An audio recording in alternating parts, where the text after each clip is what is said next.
Écoutez, je voulais, après la discussion d'hier soir, vous rendre compte. D'abord, je veux remercier la présidente du Conseil italien, Madame Meloni, pour l'organisation de ce G7 et l'accueil. Remercier aussi le président Mattarella pour le dîner qu'il nous a offert hier soir. Et ce G7 a permis de manière, je crois, vraiment sérieuse, efficace, d'obtenir des résultats dans la droite ligne des travaux des dernières années.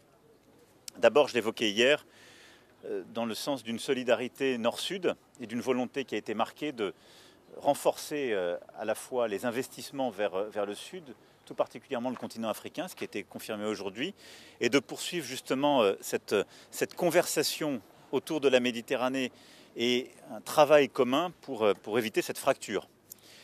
Et je crois que la session de cet après-midi a tout particulièrement sur les questions de développement, dans la continuité du pacte de Paris pour les peuples et la planète, sur la question aussi de l'intelligence artificielle, de veiller à garder une structure commune, un cadre commun de travail. La deuxième chose, c'est que je crois que ce qui a vraiment été installé dans ce G7 également, c'est l'idée qu'il n'y a pas de double standard et que nous continuons véritablement à être aux côtés des crises et des grandes guerres. Les 50 milliards d'hier qui ont été décidés sur l'Ukraine sont un message très important, de la même manière que, d'une même voix, le G7 a indiqué son soutien à un cessez-le-feu, son soutien à une restauration de Gaza dans le giron de l'autorité palestinienne et son soutien aux deux États. Et puis enfin, la discussion d'aujourd'hui a permis d'aborder d'autres sujets, je vais juste en citer deux. Le premier, c'est l'Indo-Pacifique. Et nous sommes attachés à avoir cette ligne justement sur l'Indo-Pacifique qui consiste à rester extrêmement vigilant à un Indo-Pacifique libre, ouvert, mais sans accroître les conflictualités. C'est la ligne que nous avons poursuivie ces dernières années et qui a été réaffirmée. Dans le même temps que nous avons aussi indiqué, c'est un des engagements pris par ce G7, que toutes les réponses pour dérisquer les modèles économiques vis-à-vis de la Chine ne devaient pas conduire à une concurrence entre les membres du G7. Et donc une discussion a été décidée sur la question des subventions dans nos économies, ce qui est une façon, comme je l'indiquais hier, mais ça a été formalisé dans les discussions de ce matin et cet après-midi dans le communiqué, d'avoir un travail maintenant entre les États-Unis et l'Europe sur la resynchronisation de nos économies. Et puis sur la question des migrations, là aussi, le travail s'est poursuivi avec un esprit de continuité.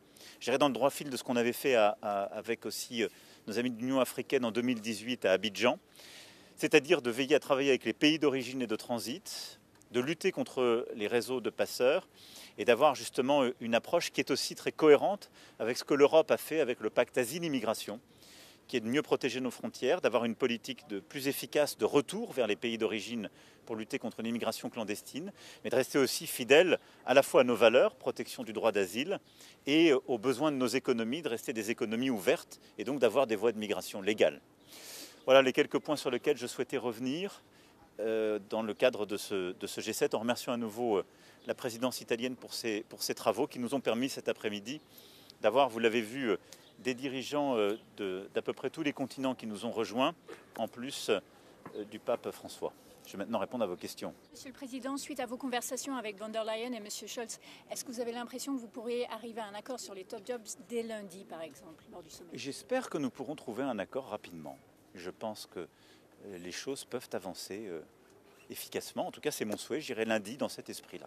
Juste encore une question, pardon, sur les conclusions de ce G7. Oui.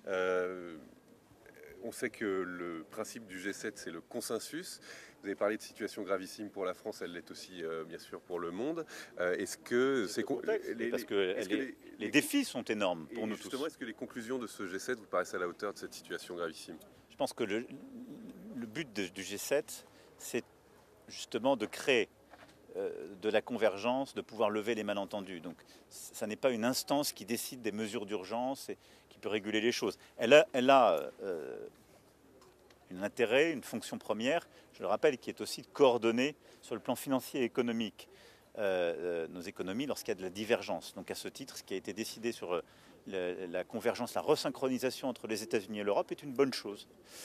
Mais après, je pense que c'est un élément utile. Ce sont des rendez-vous qui sont importants, mais ce ne sont pas des moments où on décide, sauf à ce qu'il y ait une crise chaude.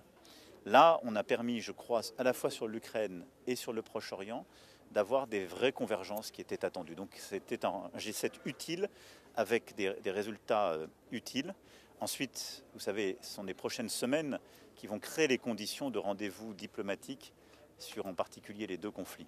Pardon, vous pouvez nous dire un petit peu plus sur les discussions avec M. Scholz et Mme von der Leyen sur Non, je ne vous en dirai pas davantage parce que lundi on continuera avec tous nos collègues et puis c'est une discussion qui se fait à 27. Mais elle a de bonnes chances. Elle a de bonnes chances de rester 27-28 juin pour décider en fait. Notre objectif, c'est quand même plutôt d'essayer d'avoir un consensus rapide, mais peut-être qu'il faudra attendre le 27-28 juin. Je ne veux pas préempter les choses. Cette discussion, elle se fait à 27. Donc on s'est appelés les uns les autres, à plusieurs, et je pense que c'est possible. Il me semble que c'est possible dans les jours à venir ou la semaine à venir. Voilà. Vous avez sondé Mme Meloni aussi à ce Bien sujet ? sûr, on a eu des discussions aussi avec la présidente du Conseil et j'ai pu appeler beaucoup d'autres collègues. Ouais. Et vous voyez d'un bon œil que Mme von der Leyen reste à la tête de la Commission ? Mais je ne vais pas faire plus de commentaires sur ce qu'on On est va dans la discuter lundi. Et avec M. Scholz, vous avez discuté du prêt du G7, de le faire ensemble. Vous évoquiez les Européens qui ont une décision à prendre Oui, ensemble. bien sûr. Vous savez, avec M. Scholz, on a eu une très longue discussion à Meseberg. On a sorti un document stratégique et donc ça, c'est nos ministres des Finances qui le clarifieront dans les prochaines semaines. Est-ce que vous prendrez la parole, Monsieur le Président, sur le sujet de l'Europe de la défense à l'occasion d'Eurosatori la semaine prochaine ? Non, je ne prendrai pas la parole. Moi, dans le cadre d'Eurosatori, le ministre des Armées sera présent. Merci beaucoup. Merci à vous. Merci. Bon retour. Merci beaucoup. Bon courage.